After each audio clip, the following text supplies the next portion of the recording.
And we are back on the Zero Hour. This is Richard RJ Eskow. We talked a lot on this and on previous episodes of the program about high pharmaceutical prices. We've talked a couple times, had a couple different segments about hepatitis C medications and the cost problems there. We talked about other issues with big pharma and drug pricing. Here to talk more about that issue and a potential solution to that problem is Amy Kapczynski. She is a professor of law at Yale Law School. She is faculty director of the Global Health Justice Partnership, and her areas of research include information policy, intellectual property law, international law, and global health. She is also co-author of a recent paper on this topic, and she joins us now to discuss it. So, Professor Kapczynski, first of all, thank you so much for joining us.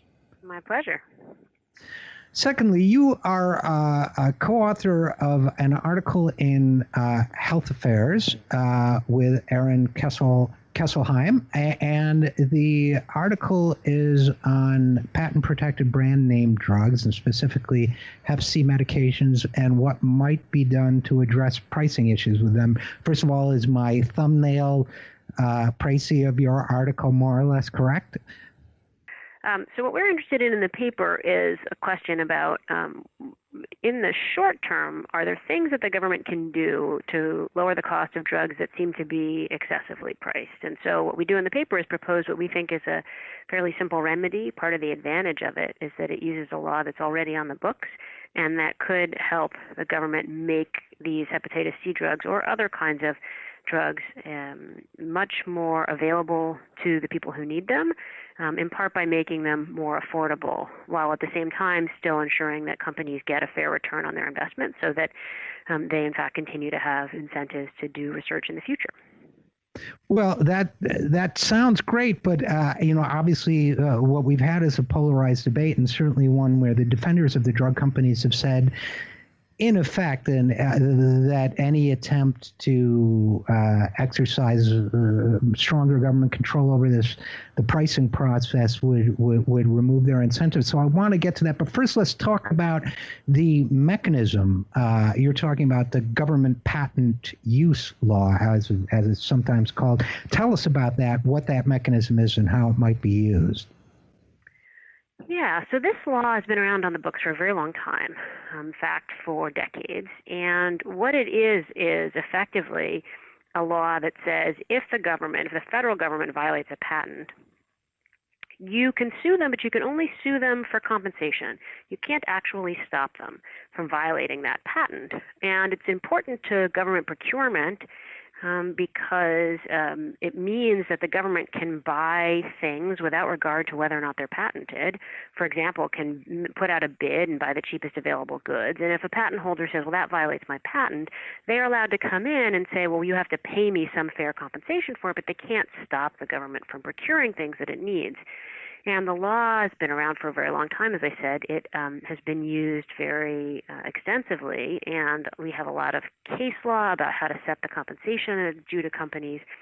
A lot of that's been built up, for example, in the defense sector, because that's where the government does a lot of direct procurement. And so we have cases, for example, where the government has purchased lead-free bullets, and later on a patent holder comes in and says, hey, we've got a patent on those, and the patent holder can only get a royalty. They can't actually stop the government from buying from whoever the cheapest provider is. And so it's a basic mechanism that you can think about a little bit like eminent domain in the context of land. That's a legal term that defines the right that the government has to buy land for public projects, even if the landowner doesn't want to sell.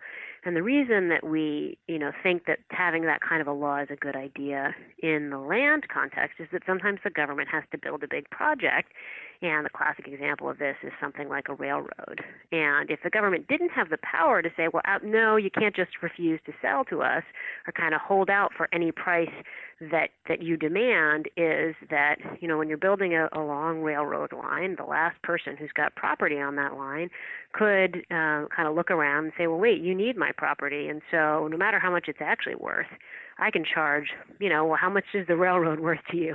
I'm the last guy in the line. I can charge way more than this land is actually worth. So the government needs that power of eminent domain in the context of land. This is a similar idea in the context of patents, that in fact sometimes that kind of a monopoly right can give you, as a patent holder, the right to charge excessive prices, and this lets the government impose some limits on that. So, all right. So let me try to rephrase that in my own language and see if we're getting it right so far. And again, we're talking with Professor Amy Kapczynski of Yale Law School. So, okay, everybody understands. I think most people understand the concept of eminent domain, which is, I may want to charge $300 million for my house, which is in the way of the railroad track. But in effect, the principle seems to be there's a greater social need, there's a reasonable price. If I'm not willing to sell, then the government can step in and say there's a greater need that needs to be met in order for this to take place. And also, as you point out, to discourage kind of unfair taking advantage of the situation. So what would be the principle here? We're talking, for example, about hepatitis C drugs. I always mispronounce this, but like sofosbuvir, where they were charging $84,000 for a course of treatment. Now I think they're charging $48,000. What would be the legal principle here? Would it be that there is a greater social need, which is the need to save lives, or would it be that they're taking unfair advantage of their patent situation? What would be the moral and or legal principle behind stepping in and saying, no, the government can if need be, have someone else manufacture and then determine what a fair right of compensation is for the patent? I think both of those that you mentioned are critical to the story as I see it. So one, we know that this drug, for example, could help millions of Americans who aren't now getting it. And the central reason that people aren't now getting this drug, whether that's through their private insurance or through government insurance, or, for example, prisoners in prisons, is that the drug is very, very expensive. So as you mentioned, for 12 weeks of treatment, the list price is still, somewhere between $84,000 and $100,000. There's now a kind of a two-drug combination that's often used, and that's closer to $100,000. Now, states sometimes get discounts, insurers sometimes get discounts. There's no public reckoning of exactly what those discounts are. But even if we're talking, that you get the discounts that are kind of reported, around $45,000 for a course of treatment, that's still an awful lot of money, particularly because there are a lot of people who potentially need this. We estimate, the literature says that between 3 and 5 million people in the United States have hepatitis C.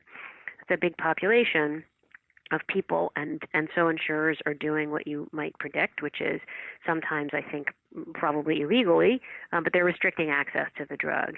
But of course, they're in a bind because it's so expensive that they are unable to, in fact, pay for it. And particularly if they're, for example, a state prison that doesn't have an infinite amount, they have a block grant from the state, so they can't afford it, and so they're not giving this drug to people. So that presents a real public health problem, and I would say, it's really acute in this context, both because there's so many people affected, and because in this context, treatment is a kind of prevention, right? Because if you clear the virus from somebody's body, they won't pass it on to anyone else. So you kind of face this dilemma. I mean, could we actually start to think about eliminating this disease? We have some of the tools we now need, and in fact kind of get ahead of it, or are we going to face a situation where we're going to be effectively rationing treatment, though people don't say that's what they're doing? Only a few percent of the people who have this disease in a very late stage, sometimes who've already gotten irreparably sick with liver damage, then we'll treat them.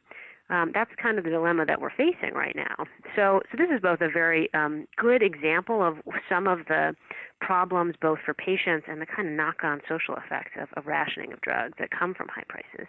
So that's one reason to think about a solution like this. But the other, of course, from my perspective, you do have to, as all of us who care about healthcare, you also have to care about the problem of R&D, right? We want R&D in the future. Right.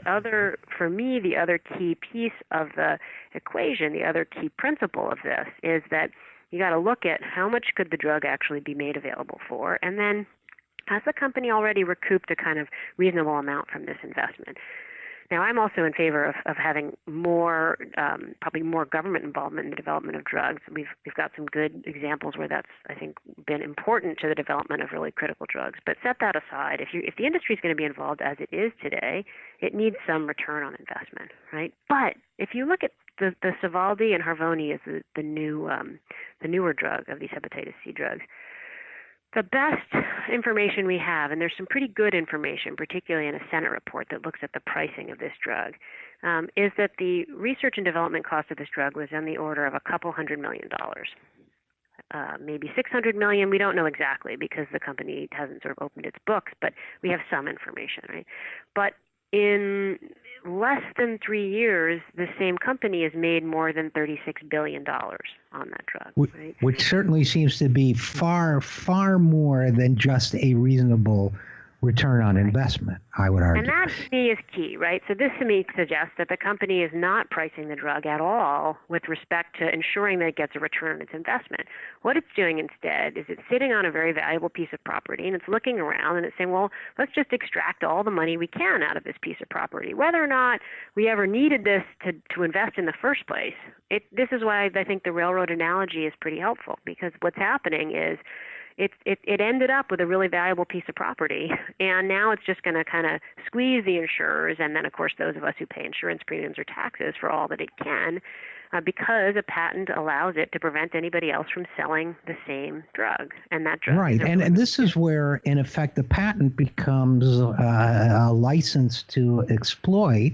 And so the question is, so that gets us to, I guess, our final, the final issue we might want to talk about here. And again, we're talking with Professor Amy Kapczynski of the Yale Law School, which is, well, how do you determine when a company has been reasonably compensated, what a reasonable rate of compensation is? I would think in a case like this, you might say, okay, they've already more than made up for their R&D costs on this, and many times over. So what is it then? Is a nominal fee plus if they're providing at the cost of manufacturer, profit on the manufacturer, or how do you set that and do it in a way that what does this law allow you to do? Does it allow you to say, well, we think this is a reasonable return on investment, and so this is what we're going to compensate you for it?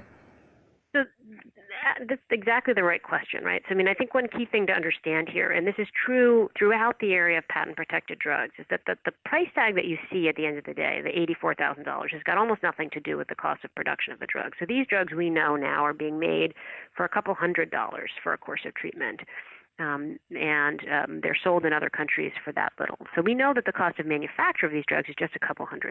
And so that, of course, you have to pay. That, in any case, you're going to pay. But the question about how you should establish the royalty, I think the way you're thinking about it is exactly right. So the way that I think we should set the royalty is by saying, well, let's look at your cost of R&D. Let's also look at how risky your R&D was, because if you only had, let's say, in a simple scenario, let's say it was a 50-50 chance you would succeed. Well, for a company, if they're going to invest $1 with only a 50-50 chance they'll succeed, they need a $2 return to kind of warrant that investment. That's kind of how they think about this, right? So you want to adjust for some of their risk, and you want to give them a reasonable profit. So we've tried to do, again, the way this would work in practice is that the government would buy these generic drugs, the much, much cheaper ones, and then the company that holds the patents would have to come to court and say, well, give us compensation. When you get to court, the judge can say, well, okay, now you as a company have to give me your information about how much your R&D actually cost and, you know, what were your risks, and they could bring out all of their accountants and their experts and show what their costs actually were. And then the judge could set a price accordingly that compensated them adequately for all of that risk and all of that investment, and then add on to it a reasonable profit. So, you know, the figures would be hard to nail down until you got some of those disclosures, but a judge could do that, and that's how I think they ought to approach it. Now, there's not a lot of case law in this area. In fact, there isn't any that I know of that specifically addresses drugs. So to some extent, what we're waiting for is for the executive to take advantage of this and either strike a deal with a company. Of course, the company doesn't have to sue them. They could just strike a deal about the compensation, or take it to court so that we would have start to build up some precedent that would show exactly how it is that a court can go about setting these royalty rates. Well, to close, I guess I would say, you used an important word there, the executive. We've seen Hillary Clinton talking about Gilead Pharmaceutical and some issues there. The presidential administration has the authority to invoke this law now, right? So they could actually do this, and then the courts could determine a fair rate if the company didn't want to negotiate. Correct? That's right. That's right. And there's additional complexities that I think we would have to, think about in the long run. You'd want the drugs to be registered and things like that. So we have a long paper that discusses all those details. But the basic picture that you're describing is right. This is already on the books. This law is already on the books. It's been used many times in other sectors. In fact, it was used in the 60s and the 70s to buy drugs. The drug companies didn't sue. They just settled. So we don't actually have cases about that. But so we know that it's been used actually in this context before, and it's something that could certainly be used again, and it is within the discretion of the executive. And for that reason, I think it's a really important tool to be aware of, because particularly in cases like this where you have a really important public health issue and you have what I think clearly looks like really excessive pricing, you have a way to bring the companies back to the table. I couldn't agree more, and I think you and your co-author have provided an important service in bringing this to the public's attention. So thank you so much. And Professor Amy Kapczynski of Yale Law School, also thank you very much for coming on the program. Thank you.